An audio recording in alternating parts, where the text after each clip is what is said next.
জুলাই সনদ নিয়ে জাতির সামনে বড় ঘোষণা দিলেন প্রধানমন্ত্রী।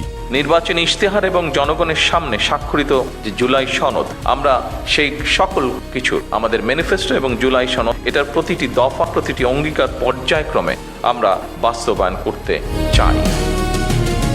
সন্ধ্যা ৭টার পর বন্ধ থাকবে মার্কেটের বিদ্যুৎ।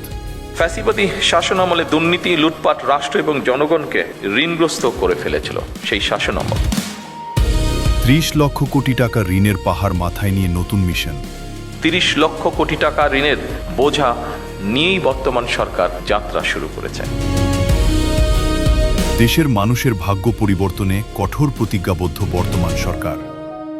প্রধানমন্ত্রী স্পষ্ট জানিয়েছেন, জনগণের সামনে যে জুলাই সনদ স্বাক্ষরিত হয়েছিল তার প্রতিটি দফা পর্যায়ক্রমে বাস্তবায়ন করা হবে।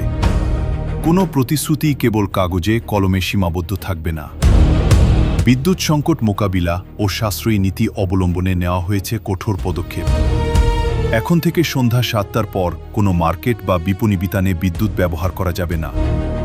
প্রধানমন্ত্রী নির্দেশ দিয়েছেন, জাতীয় স্বার্থে এই নিয়ম কঠোরভাবে পালন করতে হবে। দেশের বর্তমান অর্থনৈতিক পরিস্থিতির এক কঠিন চিত্র তুলে ধরে প্রধানমন্ত্রী বলেন, বর্তমান সরকার এক বিশাল চ্যালেঞ্জ সামনে নিয়ে যাত্রা শুরু করেছে। ৩০ লক্ষ কোটি টাকার ঋণের বোঝা মাথায় নিয়েই দেশ পুনর্গঠনের কাজ চলছে। এই ঋণের সংকট কাটিয়ে অসীম খেতে হলেও পিছু হচ্ছে না সরকার।